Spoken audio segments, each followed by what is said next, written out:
Hey y'all, it's your girl Jada Rayne, and welcome back to another episode of No Brew Sh. Today we're talking about a very personal topic for me, which is mental health, and some of the ladies at the table today. It's an important topic to have because it's something that impacts so many different people, especially people within the age group of 18 to 25. AMI is like the most prevalent thing, which is any mental illness. Like I said, I'm not an expert, so I would definitely go do your own research. According to the National Institute of Mental Health, there's been like an increase between, when you look at how many people have mental health, it's 46.6 million people, which obviously is a crazy amount. But then also, if you go to the APA website, you can see that there's been an increase from 2007 to 2017, and that increase has been 47% in how many people suffer from a mental health issue. So we're going to talk about that today, and yeah. So before we go into this episode, now that we got all the crazy information out the way, I'm going to introduce two new guests that we have today, and then you already know Jessica, so Hi. No introduction necessary, and I will have my two lovely guests introduce themselves. Okay, I guess I'll start. My name is Sandria. I'm Jada's roommate. I'm majoring in sociology with a double minor in international studies and world political systems, so basically politics. And I'm in the Army as well, and that's all that's interesting about me.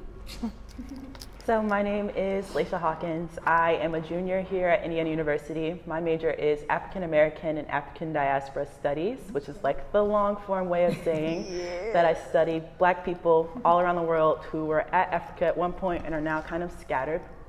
I also am studying and doing a certificate in social research in health and medicine, which again is a long way of saying I like sociology, I like research, I like health and medicine. I'm from Fort Wayne, Indiana. The 260. Shout out to 260 if you're from 260, you know. Right. Oh no. Okay, they just some haters. Everybody want to hate on Fort Wayne. I hate on Fort Wayne too, but Period. we're from there, so. So it's okay. Definitely better, but let's not even go there. What number? But it's fine. I am I'm from the Don't front 317. on Louisville, Kentucky. We are late as fuck on everything, but I still love that place. Oh my god. Okay. She's like, okay, think what you want. But to get on that into the note. conversation, the first question I wanted to ask, so I threw out all them statistics about getting a heart attack and it's too much.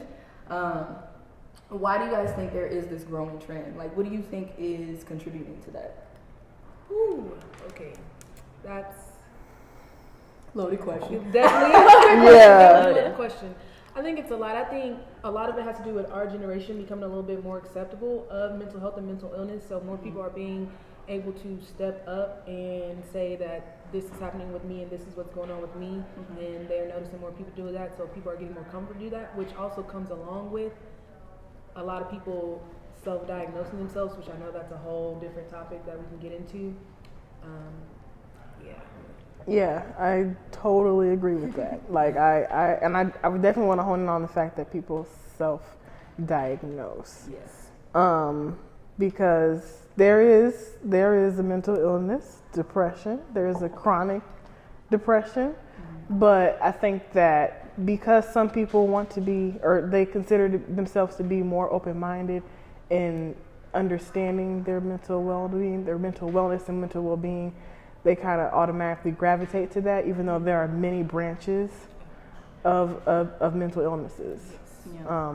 And so I think that that's something that our generation needs to work on, as well as congrats to the fact that we're able to have that conversation. Right. I don't ever want to demean that. So. Yeah. I agree. I think it's great that we're finally having the conversation. But I think that another thing that's different about our generation that is not similar to previous generations is the kinds of stressors that we face.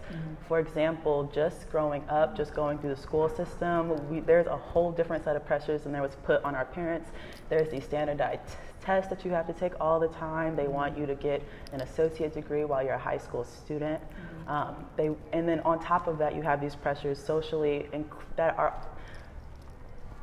that grow, that are magnified by things like social media and the internet.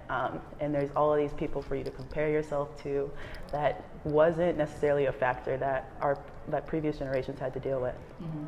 And as far as like that comparison thing that you brought up, you think comparison more so in like a physical sense or more so comparison in just a social sense? in a social sense, and then also in a physical sense, because we have different strategies of coping with mental illness that our previous generations did not have. So for previous generations, a lot of times it was looking at drugs, looking at alcohol, abusing certain things that this generation does do, but we also have, because we're starting to have this conversation about mental health, bigger sources of support and resources and people who can help us with mental health that isn't the bottle like it was in previous generations.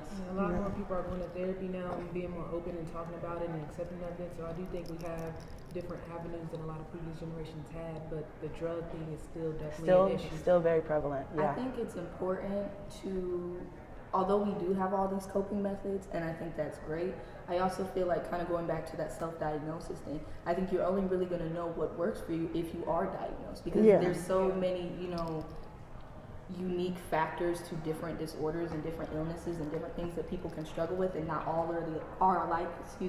Like even when you think of social anxiety, that can be different from a different form of anxiety. And so I do feel like to a degree it's important to be diagnosed, just because, like I said, I mean, you might find a better way to tackle that. So I do feel like that's part of the problem sometimes. I definitely agree.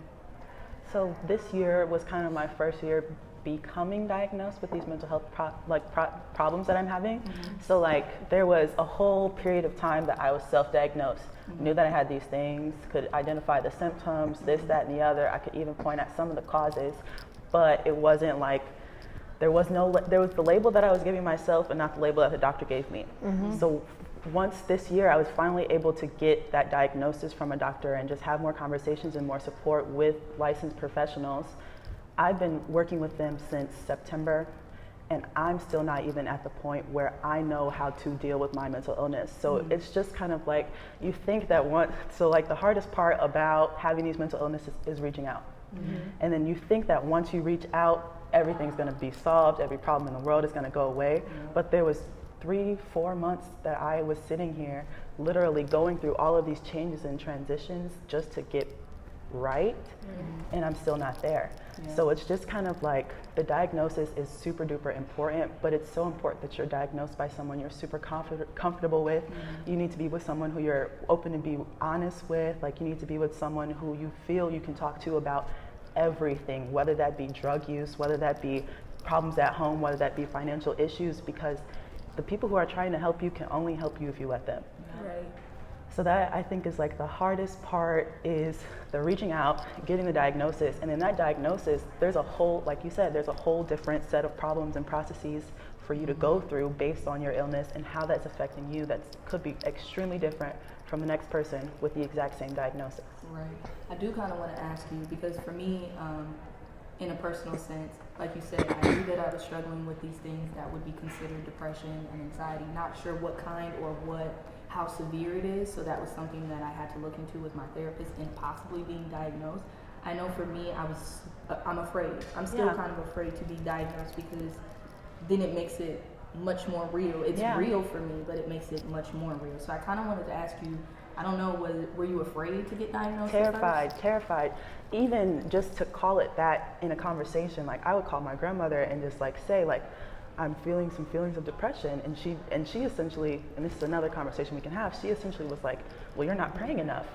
I'm feeling some level of anxiety, and her response to that was, well, you're not praying enough. What are you worried about? God is providing for you. You don't have faith if you're worried. So it was just like, even to like call it depression and say that was what it was faced with all of this stigma and all of this judgment, even from people who like I care so much about, like my family. So like it was so hard for me to even accept that label as mine. And then in addition, it was kind of humiliating. It was kind of debilitating just to like accept these things to be my own, because I did not ever think that was the kind of person that I was. I thought that I was so much stronger than this. I thought that these were the product of my own actions, and like just accepting that alone came with its own sort of like set of like internal struggles and internal battles, because I didn't even want to be called depressive. Like I didn't want to be called someone with anxiety. I definitely feel where you're coming from with that, because like growing up, like I've always been like, and I know a lot of people say this, so whatever, but like being a strong person, a strong friend, like in my family, I'm the youngest child, but I've always been the one that did this and did that and made sure this happened and made sure that happened. And so I've definitely struggled with like basically saying that there was, I don't want to say something wrong with me, but that I had things that I needed to deal with more so. So I definitely struggle with that. And I've been saying for a while now that I was going to go to therapy, but I've kind of just been pushing it off and putting it on the back burner just because I don't want to have to say that I do have anxiety, I do have depression. I'm self-diagnosed as well. But it's just hard to go from being someone who everybody expects to be this person, and then now I need someone else to be that person for me. And a lot of people around me, especially family, they don't understand and they don't even know how to be that person. So when I say things to them like, I'm depressed, or I'm going through this, I'm going through that, or today's just not a good day for me, they're like, well, what's wrong? And I don't know what to say to them. I don't know how to tell you what's wrong. It's just not a good day. And that just makes things difficult. Yeah, I agree. I think, especially in the social media age, like we talked about, you have a lot of people who show fake support online. So you have a lot of people who will say, you know, if I have a depressed friend or a sad friend, I do X, Y, and Z. Or even, family, if somebody's sad, come to me, those type of things. But when they're actually dealing with somebody who deals with this kind of stuff on the daily, I don't think people really know how to handle it and be there for somebody. I think people, that's another part of the stigma part of it, is people find it very burdensome. Like, people don't want to take that extra mile to understand. And I guess I kind of want to open this question up for you guys. How do people around you, how do you feel like people around you are impacted by your own mental health issues? I'll answer after y'all, but I want to hear what y'all got to say. One way that people are impacted, there's days I don't even get out of the bed. So all of my responsibilities for that day, everybody who I was supposed to see, everything that I was supposed to do, every meeting that I had, every appointment that I held, done. It didn't happen. So those people all made time for me and I didn't make time for them. So that's difficult. In just my household, my roommate relationship, like it'll be like one small thing that someone will do that will just affect my whole entire like functioning process. And like, it's difficult to communicate that with people because they're like, well, that's not that big of a deal, or like, I don't understand what the problem is. Like, okay, I apologize, so why are we still talking about it? And it's just like, thank you for acknowledging that there is a problem here. The problem that I'm acknowledging is that you did this and it caused me to feel a certain way, and I can't just go on with my day about like the way that you're going on with your day because I have X, Y, and Z wrong with me, and my brain is playing this situation over and over and over in my head, and I cannot let go that you did this. I can't even remember the good things that you do for me. Did you have something you want to contribute?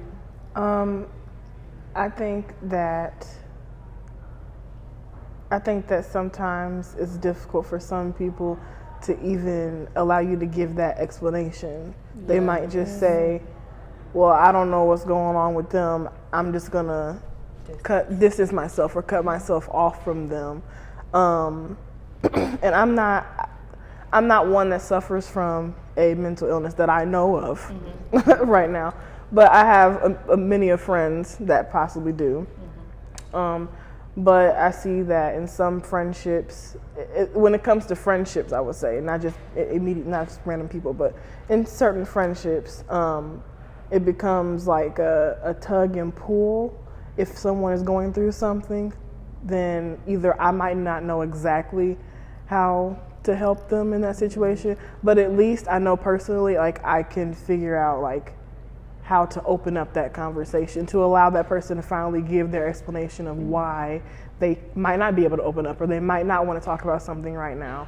And I know that becomes difficult sometimes for some people. I kind of want to ask you, as somebody, like you said, who doesn't suffer from mental illness but has a lot of friends that do, so how do you balance your own emotions with the emotions of others? Do you ever find that to be a difficult task?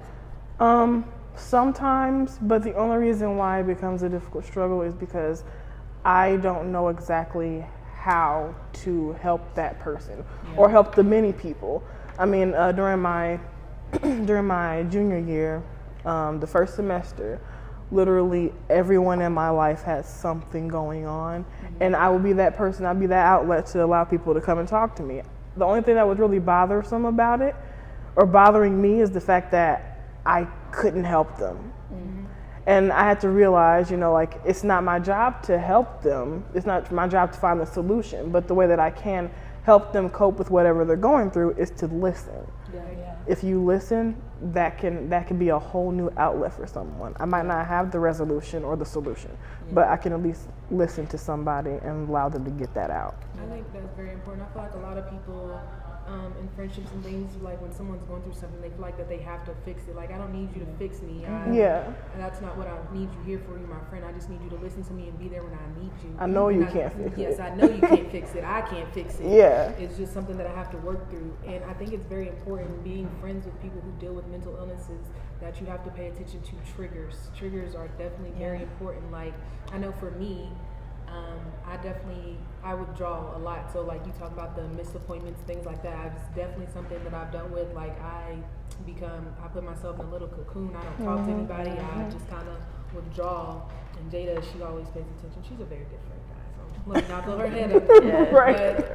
But and I sometimes feel like me and her just had this discussion like the other day. I sometimes kind of feel like I'm being annoying. Like I don't want to always come to her with my problems or talk to her about like what's going on, and then when I do withdraw, I'm like, okay, I've been gone for too long, so maybe she's upset with me, so I don't want to say anything to her, or I don't know how to reapproach the situation without causing conflict, and then we end up talking and it's completely fine. She's just like, I knew you were going through something. I wanted to give you your space and allow you to feel how you felt, and I'm here. So that's very important. I was going to say the triggers thing too, and part of the triggers thing that I think is important to understand as a friend that's trying to help somebody that has mental illness, not minimizing their triggers. I think too often people will be like, well, you're too sensitive, or they'll say, well, why would something that small just, it's a chain reaction. That's what it is. It's that one small thing that's kind of like the cherry on top of everything else that's just been horrible at that point.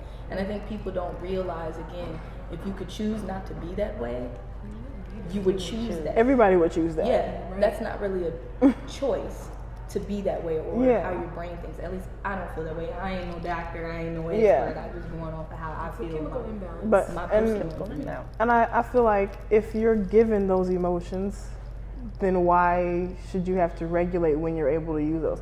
It's just like if someone is happy. Nobody ever says, why are you overly happy? Like, but everybody always expects you to be. Yeah, but then when it comes to anger, sadness, or even a feeling of regret, someone's like, well, you shouldn't regret. Like, you shouldn't be angry. Like, it's not that deep. But like, it might not be deep to you, but you don't understand what that root might have to do with me. Right. And it gets hard to get better when you feel that way, because then you're beating yourself up because you feel like everything you're doing is wrong. And it also becomes difficult because you feel alone. I've had many a times where I felt like now I can't turn to somebody, now I can't talk to somebody, and I feel even worse because I feel like I'm the one perpetuating that because I'm doing this or I'm doing that and not really cutting myself enough slack for I'm just going through the motions. I'm just trying to figure it out the best way that I can. Right. So I feel like sometimes it gets really difficult because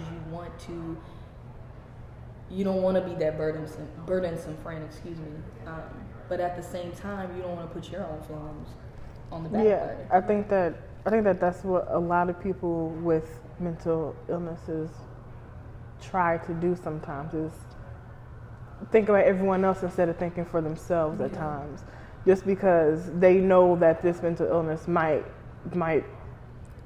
affect other people. But other people need to take into account that you might suffer from a mental illness. Yeah. Like, the people don't take that into account. So when you don't take that into account, it becomes difficult to realize that sometimes. Right. People are just like, oh well, we're just having a good time. Like, why are you sad? Why? What's going on? And it's like, you got to realize, I'm going through something. Yeah. Continuously. Honestly, it's not even always sadness. For me, anyways, for me personally, it's not even always sadness. Like, sometimes I just kind of feel like, I'm not sad, I'm not happy, I'm just kind of here, and it's not the best feeling either. So it's kind of, yeah. I think like one of the hardest things that I've had to do in my closest friendships, like with two people, honestly, that I really, really trust and really, really love, was have conversations about how they can support me. And like that, I feel like is so crucial in situations where you're in a friendship with someone who has mental health issues, because even when they have these like little episodes of, okay, they're completely withdrawal, or okay, they seem like they're kind of snapping off today, like I wonder if they're okay. Just like having that conversation about how to approach someone when they are being that way, and like have that conversation is so important, because like one of my problems is not that like I feel burdensome when I reach out to someone. I feel like nobody ever reaches out to me. I feel like I'm always like, how are you? Like, how are you doing? Yeah. Do you need anything? Like anything? But then like as soon as I'm going through something, it's like, oh, see y'all. Watch out. Like, Right. chicken out. Like, okay. So it's just like, I literally just had a conversation with my friend because I had a really difficult period as I'm going through transition with these mental illnesses and medications that I'm now on. And we just had to talk about like, dude, this whole 2 weeks, we both thought about each other during that 2 weeks and did not even ask each other how we were doing. So just having that conversation and setting up spaces where you can have that conversation, setting up spaces where someone knows how to comfort you if you're crying, because everybody wants to be comforted differently. And to be the best friend that you can be, you just need to know how to interact with that person no matter what state they're in. Yeah. I agree. I think that's important, because I do think that sometimes, maybe even without intentions, that friends of people with mental illnesses kind of take their mental illness personally. Like, they'll think that you're doing this because of something that they did, so then they get in there and they get upset about you, but you're just going through something, and instead of them trying to figure that out or help you with that, instead of them trying to figure that out or whatever, they take it personally. So then they're upset at you, and then you're upset at them for being upset at you about something that you can't control. And then it's like a whole cycle of something that communication could have just solved. But I think people don't think you can control it. I think people genuinely believe or think that it is something that is within your control. Yeah. But you can't control the way that you feel. But I think people genuinely believe that. And I think that's why they react in those type of ways towards somebody who may struggle with mental illness. They see the action on the receiving end. So they see, oh, they just skipped class, or they chose not to go to class today, but they don't see what's going on the inside, where you're like, I got completely dressed and then ripped my pantyhose, and now this is the most stressful thing I've ever gone through in my entire life. I'm shaking on the bathroom floor. I can't go to class.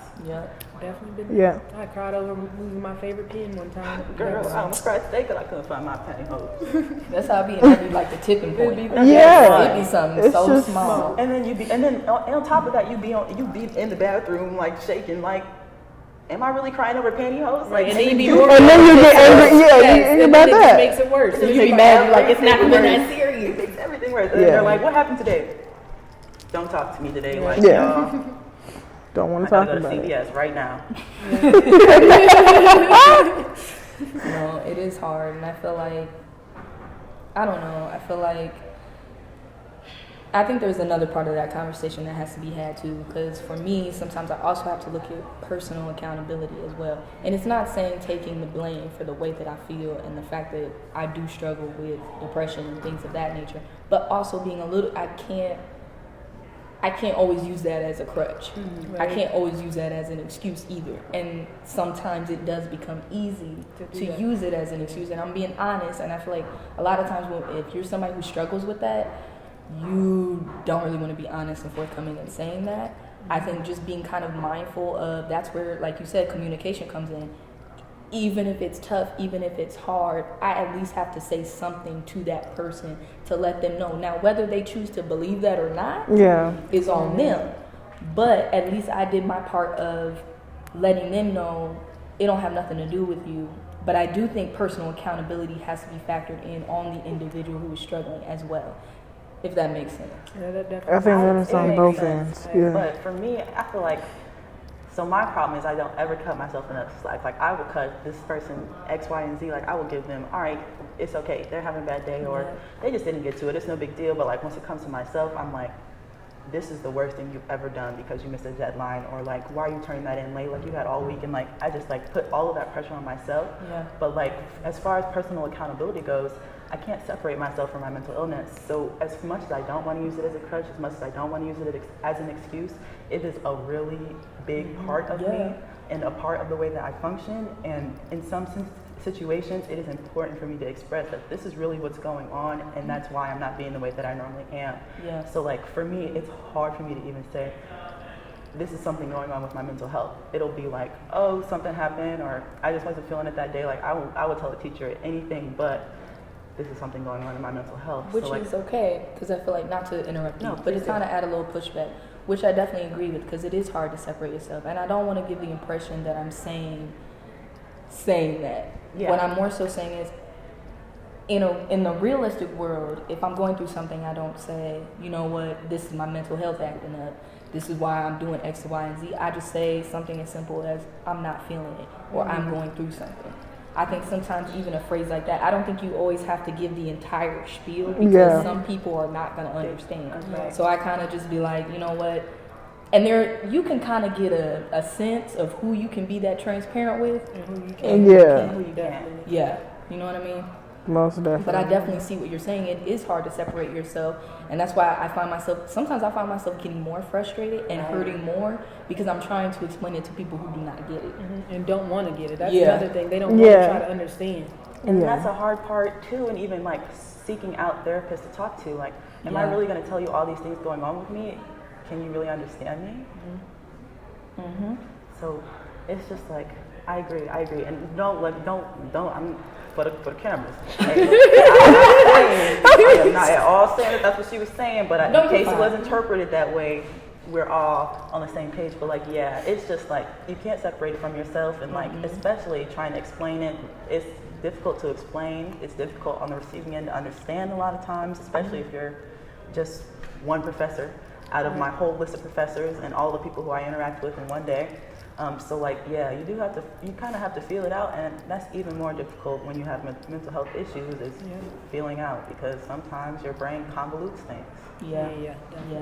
I think kind of going back to the thing you were talking about therapy, I agree with you when a lot of people feel like, I think I definitely went into it when I first went. At first, I was not trying to go. I feel like that's every person, specifically Black people too. We just don't be wanting to go to therapy At all. It's a lot behind why though. And it took me a while to actually go on the regular, because I feel like at first I won't see you for like 3-4 months, then maybe I'll pop back up, and now I go consistently. And at first I kind of felt like, well, what is this gonna do for me? Like, I'm telling you what I'm going through, okay, whatever. What are you gonna tell me that's gonna make me feel any better? I wouldn't say that you get to be in a space where, everybody says this, but you get to be in a space with somebody who's out of your situation that you can talk to.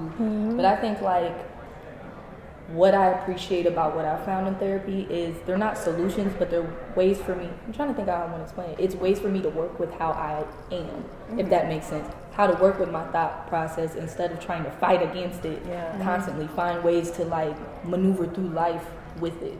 That makes sense. Like, I feel like that's a better way of coping than thinking you're just gonna get rid of it. Yeah. I feel like a lot of people think that, like, they think that it can just go away. Like, oh, you had a good day today, and then the next day you're not having a good day. I'm like, what's wrong with you? Well, depression is very constant. Yes, and it stays. And just because I look like I'm having a good day, my makeup's done, my hair's done, I got on a nice outfit, I'm smiling today, that doesn't mean I'm any less depressed than I was when I was laying in the bed and couldn't get up and go to class. That just means that today I felt like looking nice. And then the therapy thing, especially how you mentioned the Black families, that's a whole different thing, because like you mentioned earlier, God plays a big part of that. When you younger and you try to go to therapy, they're like, why don't you talk to God? Why you want to go talk and tell somebody all your problems? Why you want to go tell them what's going on in my house? I know my mom has said that before. Why you want to talk to them, or why you want to do this, or why you want to do that? Because you're not helping me. Sorry, Mom, if you watch this, but you're not helping me get through what I need to get through, so I want to talk to somebody that can. And there's nothing wrong with that. If you feel the need to go to therapy, go. I'm going to go. I called the Center for Human Growth, and they told me wait till January 17th, because they all booked up. So if y'all need to go, call them on January 17th. That is a whole another thing. All booked up. We are like seeking services. Like, holiday time is the worst time for mental health. And we can't see you until January 17th. No, she told me just call back January 17th. They would try to get me scheduled in. So schedule me until January 17th. Yeah. If you are a student who is really in crisis, you don't have that long. Nope. And like, in addition, calling. Do you know how many people get stressed out about having to make a phone call? Yeah. Same thing for CAPS. You know how many people get stressed out about, okay, I have to call this number and then tell these people what's going on with me and then try to look at my schedule and my calendar while they're telling me these random dates that are 3 weeks in advance and 4 weeks in advance, and I don't even, and then on top of that, you're scheduling your 5-minute intake appointment. Yeah. Right. And don't mention the money, because CAPS costs, I mean, the the Center for two free Human visits. Growth is not, I mean, it's free for certain instances, but CAPS costs. So Yeah. that's the whole, and then think about it, when you're not in college and you're paying for it on your own, Yeah. it's less of an incentive to want to go. It definitely 100%. is. It definitely is. And that's not even including barriers of healthcare. Right. Yeah. Yeah. Yeah. And then healthcare, there's still, even with a lot of healthcare companies, some mental illness is not something that's heavily covered. They think more about the physical side of injury. Yeah. So, yeah, you go to healthcare and then they prescribe you medication, but we don't cover that type of medication because we don't really see it as a necessity. So you're on your own there, and this medication is freaking thousands of dollars every month. So then what do you do? Yeah. And so You're just it's, shit out of luck. Yeah. Yeah. S-O fucking M. Do you guys feel like, so kind of off topic to what we've been talking about, but I mean on topic, do you guys feel like, I think because we talk about it more in media and stuff like that, and we're having more conversations about mental health, people think the stigmas don't exist. Do you guys feel like there are still stigmas present Oh, despite all hell of that? yeah. There's Oh, And yeah. if, like, are we really that forward thinking No, as we're much as we think we are? Are we really that Absolutely not. progressive? not at all. No. In that sense. And especially I feel like with, I think we're getting more like socially acceptable with somewhat with anxiety and depression, but I would say there are certain mental illnesses like bipolar, like schizophrenia, that are not socially accepted. People laugh at people who are bipolar Yeah. and schizophrenic, and they All think the it's time. a joke. Oh, crazy. They're crazy. That's all you hear about them. It's like, oh, but since I may have depression, or I may think I'm depressed, then that's okay for you to be that. Yeah. But even Yeah. with that, but some walker, they Yeah. came for her like, oh, she has anxiety, but she used to be a stripper. Which What does does that mean? mean? Right? What does that What have does to do that with mean? anything? Lots of performers have anxiety. Yeah. Lots of Yeah. performers have Exactly, anxiety. but schizophrenia and bipolar disorder and other mental illnesses are not widely accepted. So there's still so many stigmas behind them. And for one, it's because people are uneducated. But being uneducated is okay. Being ignorant is okay. But you have to have the will to learn. You have to want to learn about it and want to know about the things that are affecting other people. But a lot of people are selfish and they don't care if it has nothing to do with them. If it's not something that can benefit them, then they don't care about it. So it's okay to just dismiss these people as crazy because I don't understand. So Right. since I don't understand, it doesn't matter, or I don't have to deal with it. And that's Right. not how things should be. Right. You know what else That's contributes to that though? Hollywood. When you look at these movies Yeah. and you have this, you know, this murderous guy, this scary guy, and not It just even happens to be. even when you look at documentaries of like serial killers, they always seem to frame it to where they highlight the fact that they may have had some type of mental illness, whether that be schizophrenia or Or bipolar, bipolar. and they kind of push that narrative of that's why they're doing. So I feel like crime shows, Hollywood, that type of thing has pushed that narrative as well. Yeah. And then all of the stigma that creates also impacts funding for research about serious mental illness. Yeah. Like funding just to help people with serious mental illness. Like, we don't want to deal with this person. Do you know where these people are? They are in prisons. Yes. Prisons are becoming asylums in 2019. Like, literally, like, we talk about depression, we talk about anxiety, great, amazing. These things are things that are more prevalent now, and that's important, that's amazing, but like these other mental illnesses that people need the most help for are the least looked at and the most looked down at. Yeah. Yeah. But how about how bipolarness is very, what's the word I'm looking for? By a lot of females and a lot of males too, because I like a crazy female, I like a bipolar female. A lot of females like Yeah. bipolar. It's very, I can't think of a word. Fantasize. Yeah, they Like found a way to fetishize yes, it. Yeah. it's very fetishized, and they're like, oh, I'm bipolar. But when you meet someone who is really bipolar, how do you treat them or how do you deal with them? Just because you wake up and you mad at your boyfriend 1 minute and then the next minute he kiss you so you happy, that does not make you fucking bipolar. No. That's where the line becomes blurry with self-diagnosis. Coming from somebody, like we said, with Yeah. self-diagnosis, that's where the line becomes blurry because people then just kind of throw shit around. Yeah. And just say, I have this and I have that, and do you really? Do Right. you know that for sure? Or are you just saying that? Sometimes it's just a word people assign to things like, Yeah. I'm sad today, so then people would just say, man, I'm really depressed. Right. Instead of Yeah. like you're actually someone who struggles with this on a daily basis, it just becomes it becomes a an trend. adjective for things. Right. And that's when it comes to like social media and it becoming a trend. Mm-hmm. And that bothers me, because why can't you just say that you're sad? Why Right. does it have to be such a huge extent? I understand like people exaggerating things for social media, but like when you have such a crucial topic in somebody's life and you just automatically connect that to yourself just due to the fact that you're trying to push and express how sad you are about something, like I don't think that that's fair to the person that actually does have that mental illness. Because it takes away from people who actually suffer from these disorders and suffer from these mental illnesses, because they're like, well, everybody says they're depressed now, everybody says they're anxiety, everybody says they're bipolar, so it really doesn't matter that you're saying that to me. Get to work, come to class, do what you got to do. Is laziness, it's chalked up as laziness, or you just not wanting to do whatever it is that you're supposed to do. And it's way more than that. Yeah, the issue runs deep, even just looking at your childhood. Like, that was one thing that was, I mean, it seems like why would that be a big discovery? But just making the connections between things that I went through as a child and how they're manifesting today and affecting my mental health. It's not just something that just popped up. It's something that's gone on throughout my entire life, things that I've been struggling with, and then I see, like I said, some of the impacts of my childhood on myself as an adult now. Yeah. And then there's a lot of places, since you mentioned childhood, I want to say this. When I was about 10 or 11, my mom put me in this place called Wellstone. It's like a crazy home, that's what a lot of people call it. And they really didn't care to see like what was going on with me, whatever. When I was about 11, they tried to say that I was bipolar, but I was only there for about 2 days, so I never really took the diagnosis seriously. I was 11, they tried to give me, I can't remember what the medicine's called, but it was a medicine that's typically taken by adults that have bipolar disorder, and then my mom pulled me out because she said I didn't need that or whatever.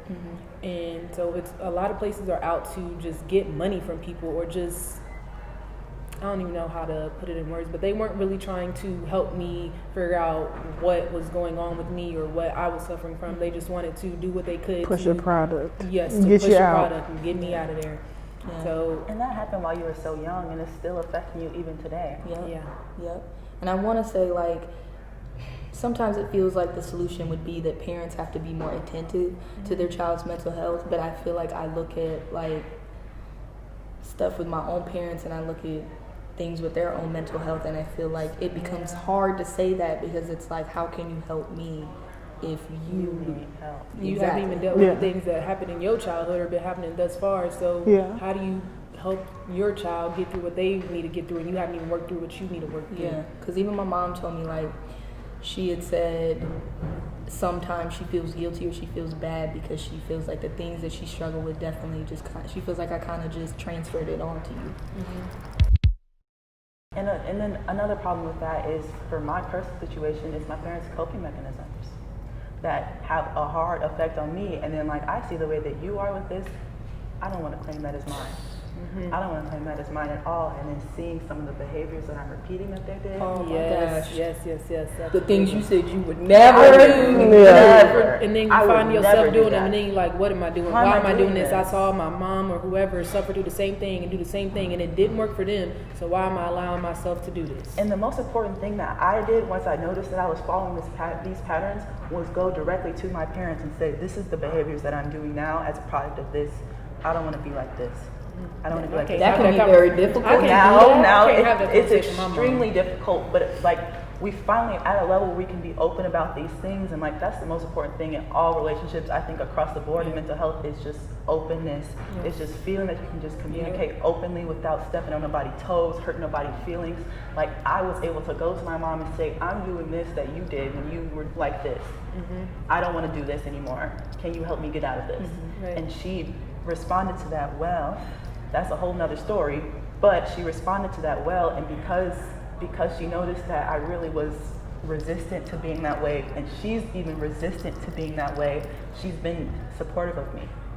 That's awesome. Good. That's really great. It's great y'all had that conversation, because I'm sure it's like a burden that's lifted off of you. We had to. I think for me, I don't know if we've been able to have that conversation in that way.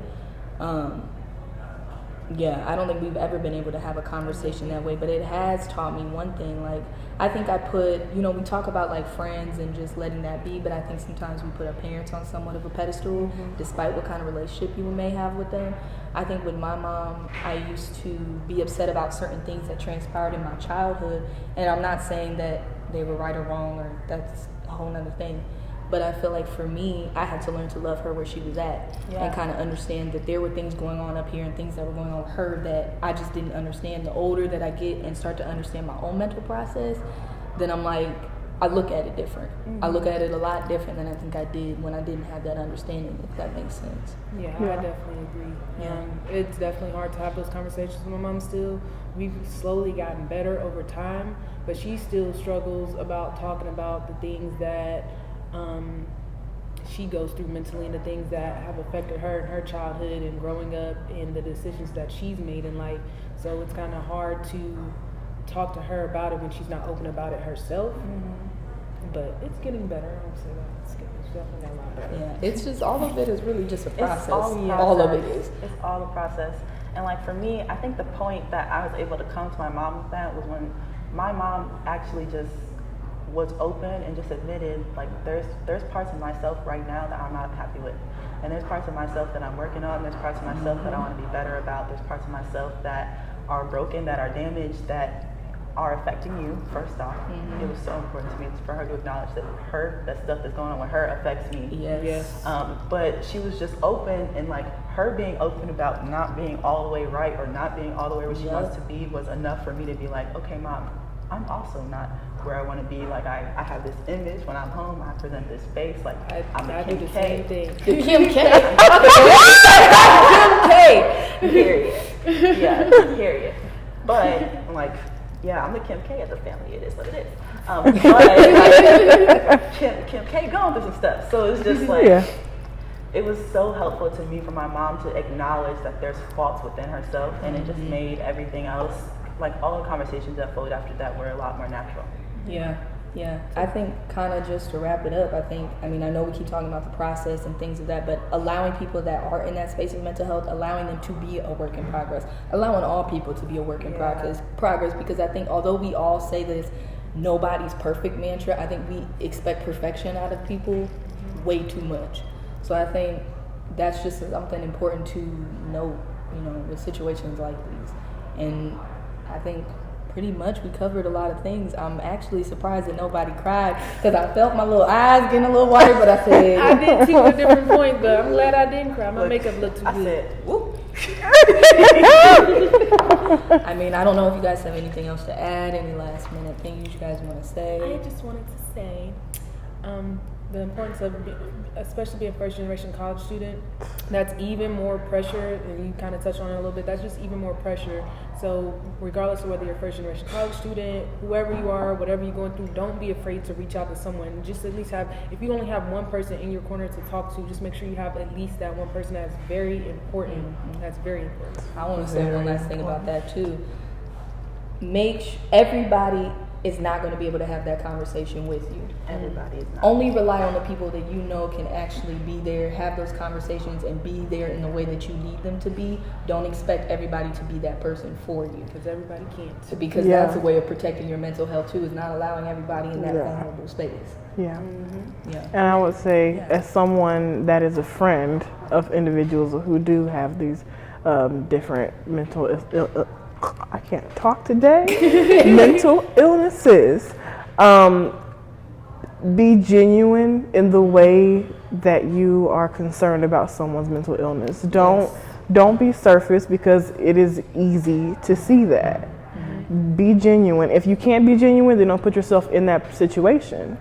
And make sure that you tell those people that are in your lives that you can't handle, you don't have the capacity to be able to help them, to be that person. But if you are that person, then be genuine and make sure that you keep an open mind and understand where they're coming from. I would say that. The last thing that I wanted to say is that, like, Jessica's position as a friend and just as a support system is so important. Yes, like, the most important factor in getting over mental illness, or just getting back to a state where you can call yourself normal with a mental illness, support is the most important factor. Yes. Like just having a support system is one of the biggest determiners of whether or not you will be able to get over that mental illness or not. Yes, so just whatever position you're in, like whether you yourself have a mental illness, whether you know somebody, whether you know somebody or think you know somebody, like just be as supportive as you can be for them, be open, be willing to listen, like allow them to communicate with you in the way that they know how, and try to interact with them and help them navigate the mental illness that they have. Yes, ma'am. Well, I want to thank you ladies for coming. What? I have one more thing.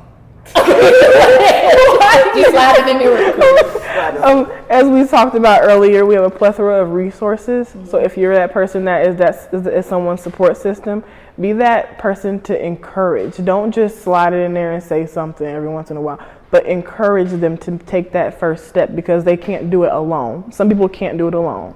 So be that person to encourage them to take that first step and talk to someone. Yes. I will have a list of resources also at the end of this video, especially if you're in the Bloomington area, just so you have that. And I want to thank these ladies for coming and be very transparent because it's a hard conversation to have. And I will see y'all next week. We're going to talk about hip-hop feminism, female respectability politics, and I'm really excited. It's going to be a whole different type of episode. But thank you guys for joining us.